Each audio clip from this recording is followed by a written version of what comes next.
नमस्कार, मैं मोनिका सक्सेना। आज मैं आपको बताऊंगी कि किस तरह से हम कपालभाति प्राणायाम से फ़ायदे ले सकते हैं और क्या क्या फ़ायदे होते हैं, किसे नहीं करना है, ये भी हमें पता होना चाहिए। तो इसके क्या लाभ हैं, पहले वो सुन लीजिए। कोई भी पेट की बीमारी नहीं रह सकती कपालभाति अगर हम लगातार करेंगे तो। और अगर हमें कोई बीमारी नहीं हुई है तो वो आगे फ्यूचर में नहीं होगी। तो जैसे अब शुगर है, शुगर कंट्रोल इससे हो जाती है। इससे आपको जितनी भी सिस्ट होती हैं लेडीज़ के बन जाती हैं तो वो अपने आप डिज़ोल्व हो जाती हैं। किसी तरह की भी पथरी कहीं भी बन जाए पेट में तो वो डिसॉल्व हो जाती है अपने आप ही। और हमारी हमारे सांसों के ज़रिए सारे टॉक्सिन बाहर निकल जाते हैं, क्योंकि सिर्फ हम बाहर फेंकने का काम करते हैं सांस को तेज़ी से, प्रेशर से।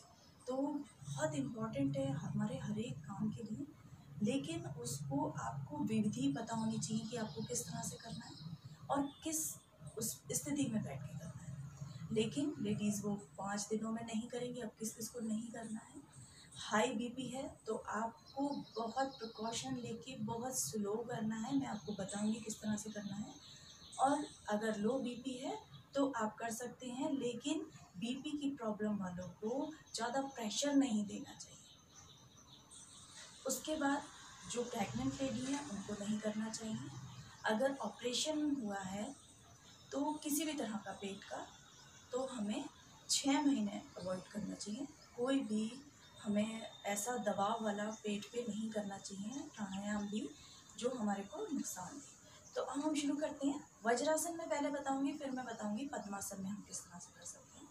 तो वज्रासन में अगर हमें बैठना है तो अपने पंजों को पकड़ लीजिए, सिर्फ अपने पैरों के पंजों को पकड़ लीजिए। हमारा सीना भी खुल जाता है, देखिए फेफड़े पूरी तरह से खुले हुए हैं इस समय। अब हम क्या करेंगे, पूरी गहरी लंबी सांस पहले बाहर छोड़ेंगे, पूरी सांस भरेंगे। अब हमें सिर्फ छोड़ना है और पेट अंदर, जैसे हम छोड़ेंगे तो पेट अंदर करेंगे। कैसे,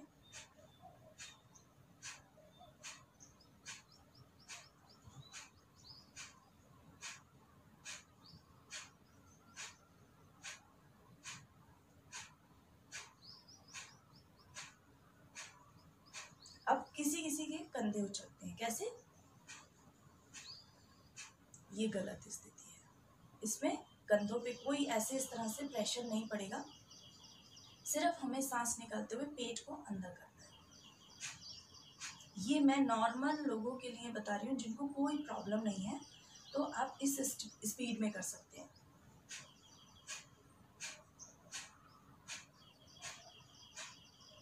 आंखें बंद करके करिएगा, चेहरे पे मुस्कुराहट रखिएगा, बहुत इफ़ेक्ट करती हैं आपके, अगर आप इस तरह से इस स्थिति में बैठ के आप करते हैं तो। अब आपको बताऊंगी पद्मासन में कैसे करना है। पद्मासन में आइए। अगर नहीं बैठ पाते हैं पद्मासन में तो आप सिंपल सुखासन में बैठ जाए। सुखासन में इस तरह से बैठिए कि आपकी एड़ी टच हो जाए जंघा से, दूसरी एड़ी आपके आगे पैर दे। तो ये स्थिति है एक तो। और अगर आपसे पद्मासन में बैठ जाता है तो वो सबसे अच्छी स्थिति है, क्योंकि हमारी रीढ़ सीधी रहती है। मेन हमारा मकसद है कि हमारी रीढ़ सीधी रहे। तो पद्मासन में अगर आप बैठ सकते हैं तो वो बहुत अच्छी बात है। और पद्मासन में बैठ के आपको हाथ रखने हैं दाएं बाएं इस तरह से। क्यों, क्योंकि अगर हम दाएं बाएं हाथ अपने कमर को सपोर्ट देते हैं तो कमर दर्द वाले भी कर सकते हैं, लेकिन कभी भी उस स्थिति में मत करिएगा। अगर आपको बहुत पेन है और आप नहीं करते हैं योग अभ्यास तो आप मत करिएगा कमर दर्द वालों के लिए। लेकिन अगर आप धीरे धीरे करके थोड़ा थोड़ा सा अगर अभ्यास करते हैं तो निश्चित करिए। और देखिए कमर दर्द में आपको किस किस स्पीड में करना है।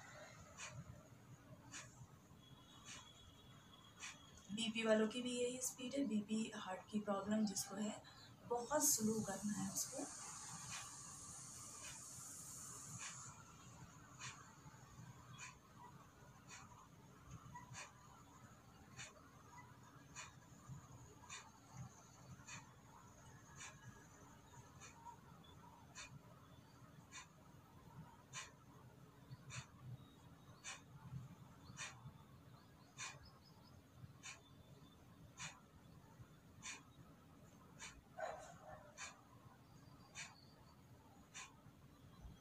ये हो गया बीपी कमर दर्द वालों के लिए। अगर किसी को थायराइड है तो उसमें क्या करना है, हमें अपनी नेक को पीछे कर लीजिए, लटका दीजिए और अब करिए। पूरी सांस पहले बाहर निकालेंगे, पूरी सांस भरिए। अब निकालनी है तो पेट अंदर।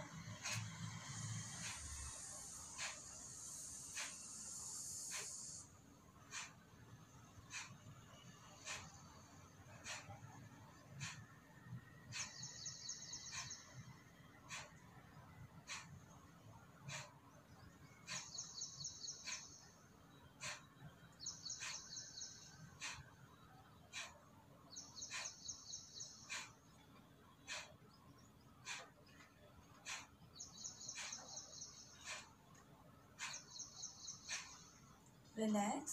अब इसी को मैं बताती हूँ कि अपान वायु मुद्रा लगा के कैसे करना है। ये जो हमारी फर्स्ट फिंगर होती है इसको फोल्ड करिए, प्रेशर से अंगूठे से दबाइए और ये जो 2 उंगलियां हैं इनको हल्का सा टच कर लीजिए अंगूठे से। ये अपान वायु मुद्रा में अगर हम करते हैं और इसको पलट के रख लीजिए। अगर कमर दर्द हो तो आप साइड में रखिए इस तरह से हाथ, तब तो मुद्रा नहीं लग पाएगी। लेकिन अगर हम इस तरह से रखते हैं तो मुद्रा लग जाएगी इजीली और हम कपालभाति कर सकते हैं। अब मैं नॉर्मल लोगों के लिए बता रही हूँ क्या स्पीड रहेगी। पहले पूरी सांस बाहर देखिए, पूरी सांस भरेंगे, अब छोड़ेंगे तो पेट अंदर।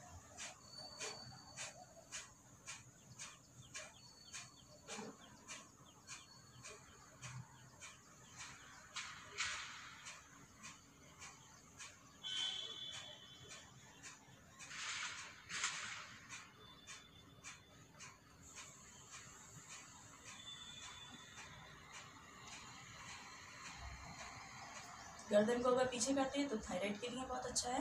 नॉर्मल लोगों के लिए थायराइड की प्रॉब्लम है क्योंकि खिंचाव हमें लाना यहाँ ज़रूरी होता है थायराइड में। अपान वायु मुद्रा हमने लगा रखी है।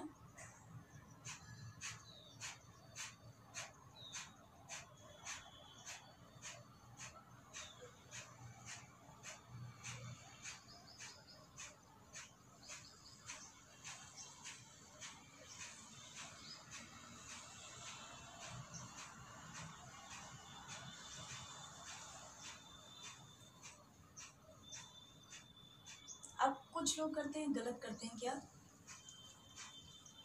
ये गलत है। इस तरह से कंधों पे कोई प्रेशर नहीं है हमारा, सिर्फ हमें सांस छोड़नी है और पेट अंदर करना है। जब हम सांस छोड़ के पेट अंदर करते हैं तो प्रेशर हमारा कंधों पे क्यों पड़ेगा? और कंधों पे पड़ता है, आप इसको यहाँ रख लीजिए तो उठेंगे कैसे? आप कंधे उठा ही नहीं पाएंगे यूँ इस तरह से। जब हाथ हमारे सपोर्ट में लगे हैं और पूरे सीधे कर दिए हमने हाथ, तो हमारे कंधों पे जोर नहीं पड़ेगा, ना हम उचकाएंगे कंधे। किस तरह से?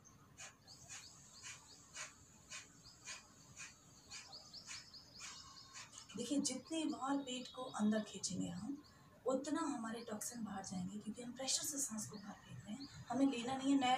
नेचुरल रूप में जो हमारी सांस अंदर जा रही है नाक से, वो जाने दीजिए, उसको छोड़ दीजिए।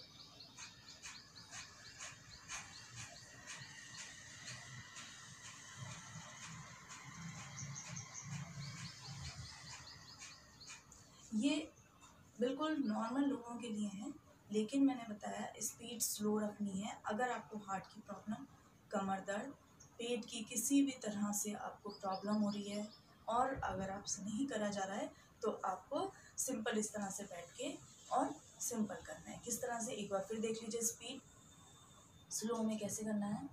और थायराइड में भी अगर पीछे गर्दन लटका के हमें स्लो में कैसे करना है वो और बता देते हैं।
ये हार्ट की प्रॉब्लम और कमर दर्द वाले को ये स्पीड रखनी है स्लो। कभी भी आपको फास्ट करने से प्रॉब्लम होती है तो आप स्लो स्पीड करिए, लेकिन करना बहुत ज़रूरी है। सूर्य नमस्कार के बाद आपको कपालभाति करिए और फिर अनुलोम विलोम। वो कैसे?